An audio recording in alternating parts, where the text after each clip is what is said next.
दोस्तों पाकिस्तान और अफगानिस्तान में जो कल ज़लज़ला आया 6.5 रेक्टर स्केल का, वो इतना बड़ा ज़लज़ला तो नहीं था, मगर इससे फिर भी पाकिस्तान और अफगानिस्तान में तकरीबन 15 के करीब लोग हलाक हुए हैं। पाकिस्तान में 9 हलाकतों की खबर आई है। ये मोस्टली जो दूर दराज के इलाके हैं वहाँ पे ये हलाकतें हुई हैं। जो ज़लज़ले का जो इंटेंसिटी थी वो ज़्यादा नहीं थी, क्योंकि इसकी जो डेप्थ थी वो बहुत ज़्यादा डीप थी, जिसकी वजह से नुकसान कम हुए। मगर इसका जो ज़लज़ला जो फील किया गया वो लाहौर तक फील किया गया। हालांकि इसका जो एपी सेंटर था वो अफगानिस्तान के इलाका बदख्शां वाला जो इलाका था वहाँ पर था। अब ये देखते हैं कि ज़लज़ले पाकिस्तान में इस रीजन में क्यों आते हैं। तो पाकिस्तान का जो पूरा जो पाकिस्तान का जो मैप है, अगर आप इस मैप में देखें तो नीचे कराची से लेकर ऊपर मुजफ्फराबाद और इस्लामाबाद तक जो दो टेक्टोनिक प्लेट्स के ऊपर पाकिस्तान है। एक जो यूरेशियन प्लेट है, दूसरी हमारी इंडियन प्लेट है। इंडियन प्लेट थोड़ी सी हर साल कुछ सेंटीमीटर ऊपर की तरफ मूव हो रही है, नॉर्थ की तरफ मूव हो रही है, और यूरेशियन जो प्लेट है वो नीचे की तरफ मूव हो रही है। तो दोनों प्लेट्स आपस में इस तरह जो इसकी मूवमेंट चल रही है, तो इसलिए जो ज्यादातर हमारे पे ज़लज़ले आते हैं वो इसी प्लेट के ऊपर ही आते हैं, क्योंकि दोनों प्लेट्स का आपस की मूवमेंट की वजह से प्रेशर बनता है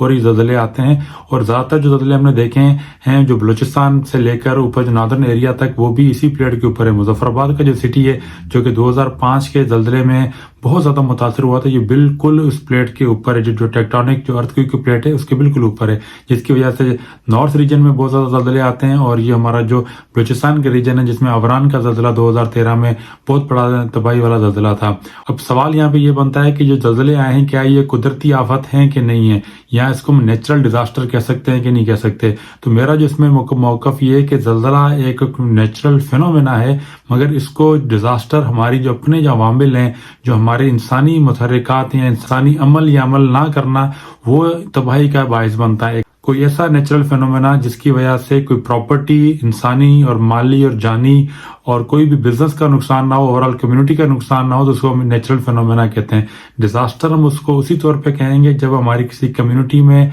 जानी या माली के तौर पर नुकसान हो, बिजनेस को नुकसान हो, कम्युनिटी को नुकसान हो, और उस सिटी की कैपेसिटी से वो नुकसान ज्यादा हो जाए, उसको ओवरवेलम कर दे, तभी हम उसको डिजास्टर कहेंगे। तो अर्थक्वेक एक बिल्कुल एक नेचुरल फिनोमेना है, मगर इससे जो तबाही होती है, जो हमारे जो बिल्डिंग कोड है, जो हमने बिल्डिंग और इंफ्रास्ट्रक्चर जो बनाया होता है, वो उस अर्थक्वेक की जो इंटेंसिटी को बर्दाश्त नहीं कर सकता, तो हमारी जो बिल्डिंग्स गिर जाती हैं उसकी वजह से नुकसान होता है। अर्थक्वेक आने से नुकसान नहीं होता, बिल्डिंग्स के गिरने से ज्यादा नुकसान होता है। जो भी हमारे इंफ्रास्ट्रक्चर है, जो पुल हैं, जो शाहराह हैं, उनके तबाह होने से नुकसान होता है। अगर हमारी बिल्डिंग्स, हमारे जो पुल हैं, जो हमारा जो इंफ्रास्ट्रक्चर है, वो अर्थक्वेक की इंटेंसिटी को बर्दाश्त कर जाए, जैसे कि जापान में जो अर्थक्वेक आते हैं तो वहां की जो बिल्डिंग बनी हुई होती हैं वो उस अर्थक्वेक की इंटेंसिटी को बर्दाश्त कर जाती हैं, तो वहां पे बहुत ज्यादा नुकसान नहीं होते, बहुत ज्यादा तबाही नहीं होती। मगर हमारे यहाँ पे जो अर्थक्वेक की जो बिल्डिंग के जो बायलॉज हैं, जो कोड हैं, जहाँ जो लैंड यूज प्लानिंग है, वो 2005 के बाद हमने उसको थोड़ी सी बेहतरी करने की कोशिश की गई। मगर हमने मल्टीपल टाइम देखा है कि 2005 के बाद भी आने वाले जितने भी ज़लज़ले हैं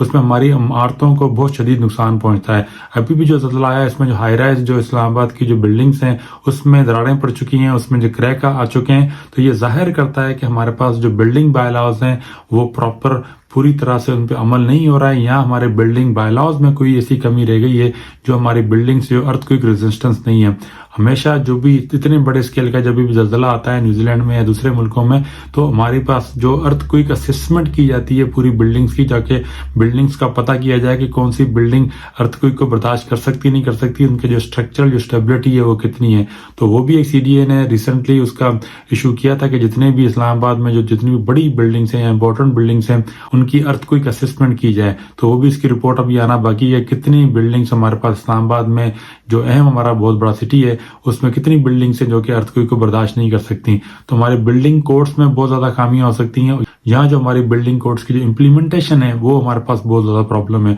इस्लामाबाद जैसे शहर में जो बिल्डिंग कोड्स की प्रॉपर इम्प्लीमेंटेशन ना हो, तो अगर आप जो छोटे शहरों में जाएंगे या छोटे देहात में जाएंगे तो वहां पे बिल्डिंग कोड्स की इम्प्लीमेंटेशन कैसे हो सकती है। तो हमारे पास अर्थक्वेक रेजिस्टेंट बिल्डिंग बिल्कुल भी नहीं है, और जो प्रॉपर जो स्टॉक है, अगर वो पूरे पाकिस्तान जो हमारा जो फॉल्ट लाइन पे आ रहा है, अगर कोई बहुत मेजर किस्म का जो अर्थक्वेक आता है तो नो डाउट बहुत ज्यादा शदीद जानी और माली नुकसान होने का खदशा है, क्योंकि हमारी जो बिल्डिंग का स्टॉक है वो प्रॉपर अर्थक्वेक रेजिस्टेंट नहीं है। अभी जो टर्की और सीरिया में जो अर्थक्वेक आया था, इसकी جو رپورٹس بھی آنا شروع ہوئی ہیں تو بہت بڑے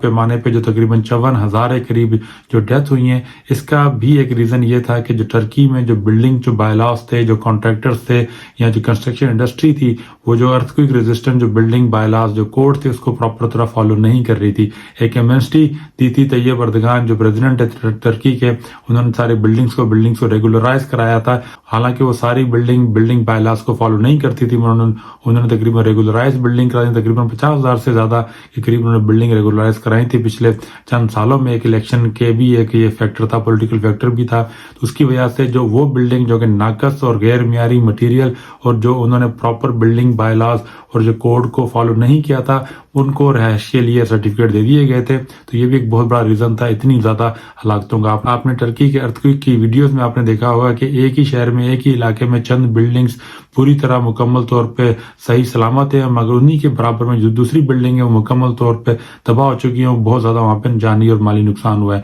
ایسا کیوں ہوا؟ جو بلڈنگز میں پراپر ارتھ کوئک کے جو بلڈنگ بائیلاز تھے یا کوڈز تھے ان کو فالو کیا گیا تو انہوں نے اس ارتھ کوئک کو ریزسٹ کیا اور بلڈنگ صحیح سلامت رہیں۔ جن بلڈنگز میں ناقص مٹیریل، کنسٹرکشن کی جو ٹیکنیکس تھیں، بائیلاز تھے، پراپر طرح فالو نہیں کیے گئے، ان کی جو اتھارٹیز نے پراپر انسپیکشن نہیں کی گئی اور ان کو سرٹیفکیٹ دے دیے گئے تاکہ وہاں پہ لوگ رہ سکیں، تو جس کی وجہ سے وہ بلڈنگ چھوٹا سا بھی جو ارتھ کوئک آیا تھا اس کو برداشت نہیں کری اور کولیپس ہوئی۔ تو ایک بار آپ کو دوبارہ یہ یاد دلا دیں کہ جو نیچرل فینومینا سے تباہی نہیں آتی، اس کو ہم قدرتی آفات کہہ کے اس کو انڈر دی کارپیٹ نہیں رکھ سکتے۔